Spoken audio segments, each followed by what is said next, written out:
Olá pessoal, bem-vindo a mais um vídeo da série Aporte de Capital Internacional. Meu nome é Luciano Bravo e neste vídeo vamos falar sobre avaliação imobiliária em aporte de capital internacional. A garantia imobiliária é uma das garantias mais bem aceitas em aporte de capital internacional. Até porque temos uma operação, que é a operação número 1 das 5 modelos que temos, chamada Private Hard Lender, onde o cliente utiliza apenas o imóvel como único colateral da linha de crédito, sem necessidade de recebíveis ou outros reforços. Lembrando que a avaliação imobiliária é um ponto central de muitos tipos de operações de crédito. Por isso que é muito importante tomar um cuidado grande na hora de preparar o imóvel para esse processo de crédito. Aqui nós colocamos alguns pontos extremamente importantes sobre o processo da avaliação. Primeiro ponto, quando é utilizada a avaliação? Bem no início. No processo de elegibilidade, o cliente precisa entregar uma avaliação da área feita por uma empresa ou por ele, através de um termo de valoração, onde ele se responsabiliza pelo valor que colocou ali, e com isso o lender, o advisor e o lender poderão perceber o valor do imóvel que está sendo oferecido. Algo muito importante é que no nosso processo, o ideal é que a avaliação ela seja feita por uma empresa referência. Sempre comentamos com isso. Vários tipos de avaliação são aceitas, mas o mais importante é que o cliente utilize uma avaliadora de primeira linha. Esse é o melhor caminho para evitar qualquer diferença no futuro, quando o fundo refizer a avaliação na parte de due diligence de crédito, né? O termo de valoração muitas vezes também pode ser utilizado quando o cliente ele não dispõe da avaliação e ele dispõe de um conhecimento muito grande sobre a área, sobre preços e tudo. Ele pode sim elaborar um termo em papel timbrado da empresa dele e ali ele declarar, através da especificação do imóvel, tudo o valor que ele percebe do seu ativo. O único problema quando o cliente faz isso é que ele precisa ser bastante justo na sua avaliação. Ele precisa traduzir aquilo que de fato é a avaliação de mercado e de venda forçada para o processo de crédito.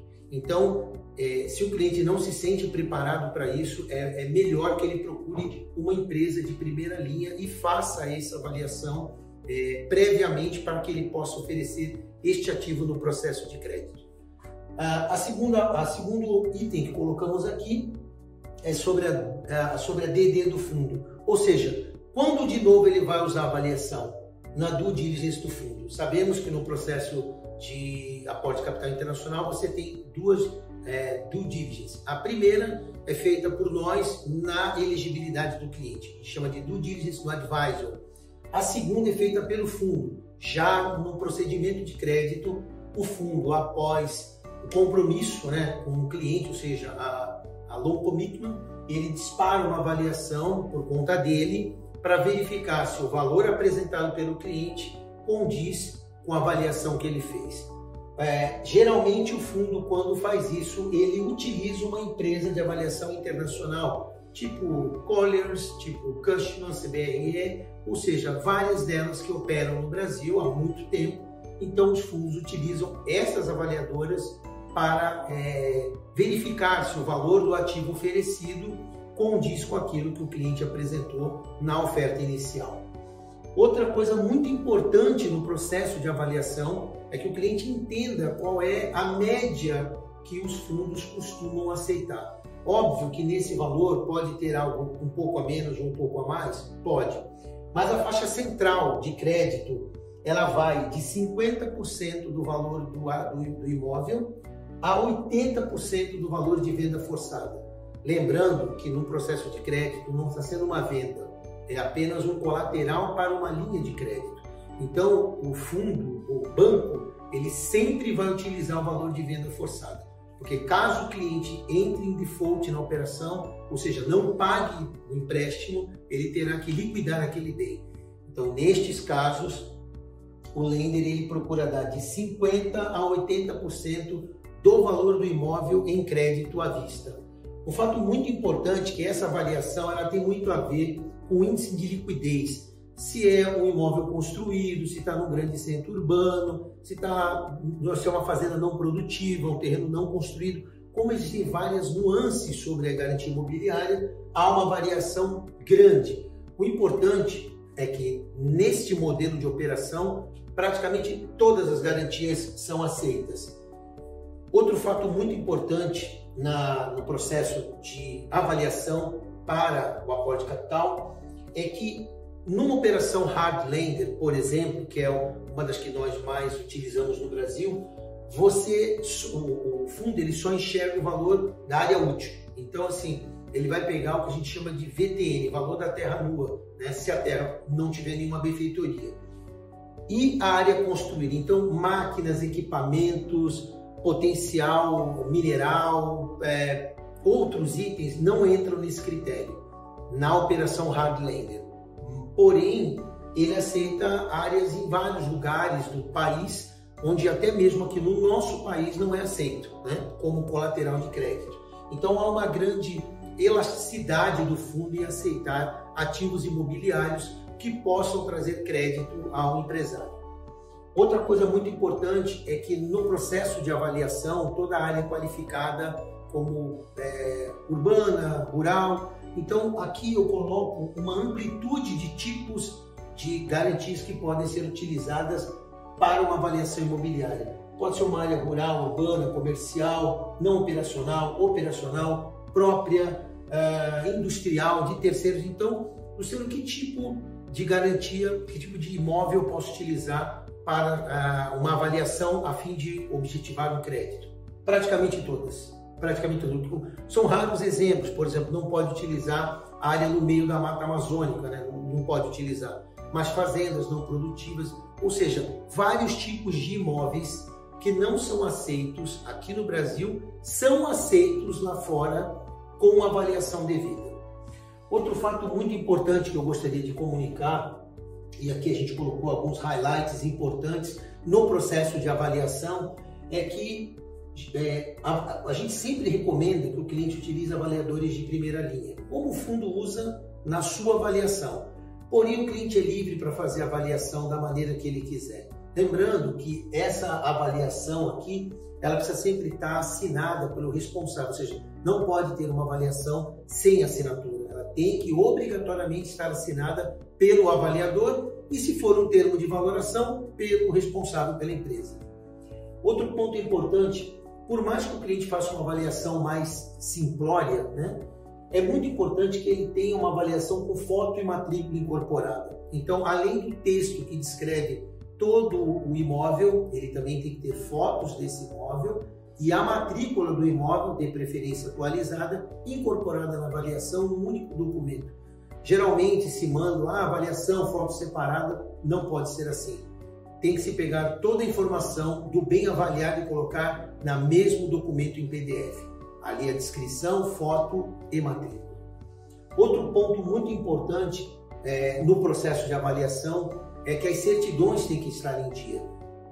Às vezes o cliente utiliza avaliadoras que não olham isso. Porém, uma avaliadora de primeira linha ela faz uma pesquisa ampla para perceber as certidões se estão em dia. Então é importante que o cliente entenda, por mais que a área seja elegível, que as certidões referentes à área estejam em dia. Então isso é muito importante no processo de avaliação. Outro fato muito relevante é que esta área não esteja em parques nacionais, né, que podem afetar a alienação fiduciária dela, e também em áreas indígenas, ou seja, qualquer tipo de interface com a área avaliada e oferecida, com esses tipos aqui de, vamos dizer assim, de regiões protegidas, interfere no processo de crédito. Então é muito importante que o cliente tenha visão se sua área não está dentro de áreas como esta aqui, que são áreas protegidas pelo governo. Outra coisa importante, a área ela não pode ter dívida tributária, fiscal, ação judicial, não pode. Luciano, qual a diferença para o cliente? O cliente ele pode ter até dívida tributária, ele pode ter dívida. Isso não atrapalha o processo de crédito dele. Mas a área, o bem dele que ele está dando em garantia, não pode ter dívida. Tem que estar com toda essa parte tributária, fiscal, ação, se tiver ação judicial em cima, Não pode. A área tem que estar livre e desimpedida para uma alienação fiduciária. E o último ponto muito interessante, dívida em banco. Vou avaliar uma área e ela tem dívida em banco. Se a dívida estiver em dia, a área é normalmente aceita e aí inicia-se o processo de interveniente quitante, onde a nova linha de crédito quita o débito anterior e a diferença disso é entregue ao cliente. Muito importante que o processo de avaliação ele seja feito observando todos esses itens, porque antes de eu partir para uma avaliação, eu tenho que entender quando ela é utilizada, o percentual que ela será monetizada através de uma linha de crédito, que tipo de índices serão aceitos nessa análise, por exemplo, uma operação hard lender, e os highlights, né, que são importantes para o cliente ter na cabeça antes de iniciar uma avaliação para oferecer o ativo. Eu me despeço aqui de mais este vídeo. Como disse em vídeos anteriores, iremos produzir uma série de vídeos esse ano com assuntos objetivos sobre o processo de crédito internacional. Nos siga no canal Inteligência Comercial ACI, onde colocamos muita informação para que todos os empresários conheçam detalhes do processo de aporte de capital internacional. E lembre-se sempre de uma frase que está sempre na minha cabeça. Para você ter o que você nunca teria, você terá que fazer coisas que você nunca fez. E para nós, o aporte de capital internacional é algo que 99% das empresas médias não têm conhecimento, não utilizam, e estamos aqui para abrir o conhecimento para que as pessoas entendam que é possível e utilizem essa importante ferramenta para buscar crédito e crescer com sustentabilidade. Agradeço a todos, muito obrigado e até o nosso próximo vídeo.